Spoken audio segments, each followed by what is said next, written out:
Beautiful viewers, ఏం చేస్తున్నారు? ఈరోజు ఒక అద్భుతమైన కథ చెప్పుకుందాం. అదేంటంటే పాప ప్రక్షాళన. అవును, పాపం ఎలా పోగొట్టుకోవాలి? ఏ పూజలు చేయాలి? వ్రతాలు చేయాలి? ఏ సముద్రంలో, ఏ చెరువులో, ఏ నదిలో మునగాలి? ఇలా ఆలోచిస్తున్నారు కదా! ఈజీగా ఒక ఉపాయం ఉంది. అదేంటంటే ఒక ఊర్లో ఒక బ్రాహ్మణుడి భార్య వంట చేస్తుండగా వాళ్ళ పూరి గుడిసె మీద కప్పు మీద నుంచి ఒక జలగొచ్చి అన్నంలో పడుతుందనమాట. అది తెలిసిన బ్రాహ్మణుడు చాలా పీనాసివాడు. అతను వెంటనే తన ఇంట్లో పనిచేసే పనివాడికి ఆ అన్నాన్ని ఇచ్చేశాడు.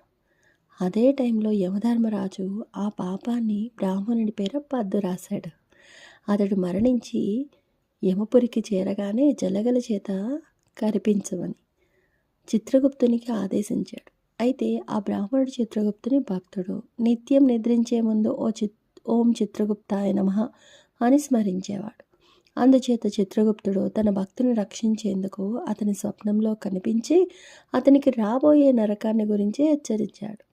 బ్రాహ్మణుడు బెంబేలెత్తి తరుణోపాయాన్ని వేడుకున్నాడు. చిత్రగుప్తుడు అతని పాపానికి ప్రాయశ్చిత్తం ఏమీ లేదని, అయితే అది ప్రక్షాళన కావడానికి ఓ ఉపాయం ఉన్నదని ఇలా చెప్పాడు. ఏంటంటే, నువ్వు చాలా చెడ్డవాడిగా అందరూ నమ్మేటట్టు బిహేవ్ చేయమని చెప్పాడు. నువ్వు ఓ ఘోర పాపివని అందరూ నమ్మారనుకో, నీ పాపాన్ని 100 మంది చెప్పుకుంటే నీ పాపం ప్రక్షాళన అయిపోతుంది అని చెప్పాడనమాట. కాబట్టి ఎవరైనా చెడ్డవాళ్ళు అని మనం అనుకుంటే ఆ పాపం మనకి భాగమవుతుంది. సో ఎవరు ఎలా పోతే మనకెందుకు? వాళ్ళ పాపాన్ని మనం మోయడం ఎందుకు కదా!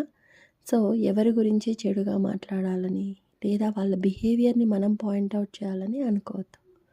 ఓకేనా? ఇదే అండి పాప ప్రక్షాళన కథ. నచ్చిందా? నచ్చితే అందరికీ షేర్ చేయండి. మన ఛానల్‌ని సబ్స్క్రైబ్ చేయండి. కామెంట్ చేయడం మాత్రం మర్చిపోకండి. బాయ్.